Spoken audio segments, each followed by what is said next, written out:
So I'm renovating the 1950s house I bought last year, and I'm diving headfirst into my art room, aka my shame room. And I'm starting the makeover by tackling my awkwardly sized 1950s windows. Like a lot of people on a certain side of Pinterest, I've been seeing a ton of pojagi-inspired curtains recently. Falling visually somewhere between stained glass and fiber art, pojagi is a Korean art form that's been in existence since the 1300s, and was not traditionally used for windows, but modern takes tend to lean heavily on window dressings. I love every iteration I've seen, and I desperately want to make something pojagi inspired. To be clear, I am not Korean, and what I'm going to be making is not real pojagi. I am going to link some of my favorite resources on pojagi, its history, and its impact on art. If you want to learn more, then I am equipped to share. Once I had this idea, I went straight to the thrift store to pull together some sheets and pillowcases in colors that I like. While there were a few colors I just couldn't seem to find in bed linen form, my favorite Denver secondhand art supply store had the perfect thing. Be creative, I love you,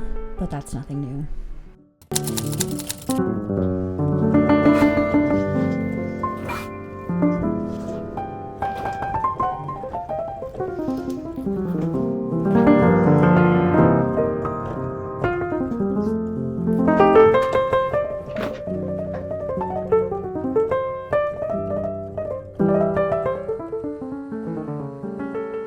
After washing and ironing everything, it was time to face my fears and actually cut into the fabric. Come on, you got this. This is not that scary. You cannot fuck this up so badly that you can't come back from it. Okay. I don't know how to cut fabric well. Just cut it. Just be brave and cut it.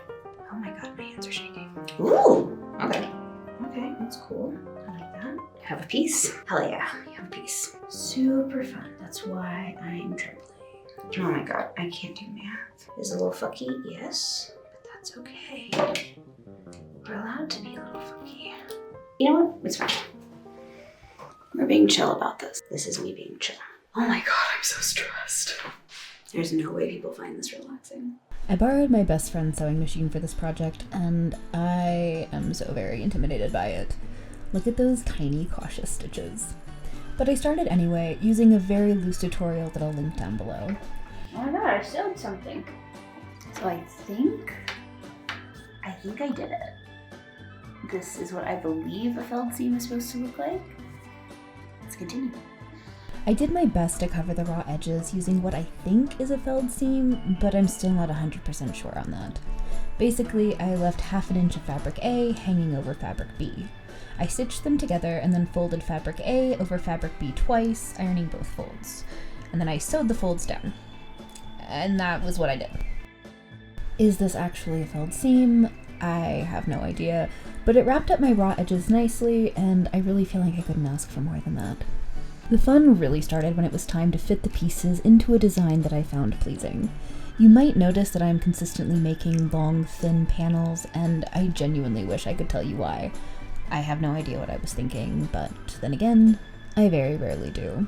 At this point, my Adderall had kicked in and I was in a sewing fugue state. You may think I'm exaggerating, but when I realized I was low on white fabric, this is what I did. I was a terror, a menace, a curtain-making machine intent on destroying anything and everything in my path. R.I.P. to my bedroom curtains. You will be missed. Plans and logic aside, by the end of the day I had 4 long thin panels that seemed like they would be roughly curtain panel sized once they were stitched together. And yeah, I was elated. I'm sparing you the next 2 days that followed of me making another 12 panels. I can tell you that I never learned to sew in a straight line, and I never figured out if I was doing a felled seam or not. On my final day of sewing, I connected the panels into sets of 4 to create the final 4 large curtains. Did some of them need a sneaky little 5th panel to be large enough because at no point had I decided to measure anything? Yes. Mind your business. Once I had the 4 curtains that were more or less the same size, I made a trial run curtain tab in the way that felt the most logical but was almost definitely wrong. I cut a 6-inch by 10-inch rectangle, sewed the long sides together, and turned the tube that created inside out so the raw edge was on the inside. I ironed it flat and sewed the short ends together using the same maybe a felled seam, maybe not technique to hide the raw edge. This was a terrible idea for a lot of different reasons. Number 1, the tab was way too wide and I made way too few of them. My original idea was doing tabs of this size, but only 3 of them per curtain. In retrospect, that was a terrible idea. I should have made them half the size, but done like 6 of them per curtain instead of 3. On top of that, the final edge was just so thick because of the way that I had seamed it. Again, maybe felt seam, maybe not. I still don't know. But it was so thick that I broke 2 needles just trying to attach the tab to the curtain panel. Next time I would try to find a less bulky way to finish the curtain tabs, or just hand sew them on. Honestly, I'm not sure why I didn't think of the hand sewing option, but once again, I had entered an Adderall-induced fugue state and cannot be held responsible for my actions. After having only a minor breakdown while attaching the tab to the curtain, I decided to change absolutely nothing about the way I was making these, even though I had every reason to, and made an assembly line system that kept me sewing and breaking needles until almost midnight. It was messy, and it was frustrating, and I almost cried once, but by midnight, I was the proud parent of 4 distinct, hangable, mostly similarly sized curtains. Look at them. Look at my children. As I texted in a completely normal and not at all unhinged way, look upon what I have wrought. And here they are. My strange little lopsided babies, my physical manifestations of fears conquered through the power of utter chaos. My uneven little guys. I love how they came out so much, even if they are extremely handmade. Not to quote myself, but... Is a little fucky? Yes. But that's okay. We're allowed to be a little fucky.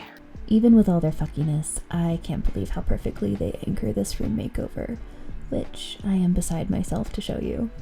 If you want to see the rest of this art room transformation, including so many more DIY projects, my first foray into woodworking, an estate sale haul, It's so tiny, and accidentally installing a light fixture with the circuit breaker still on, be sure to subscribe and stick around.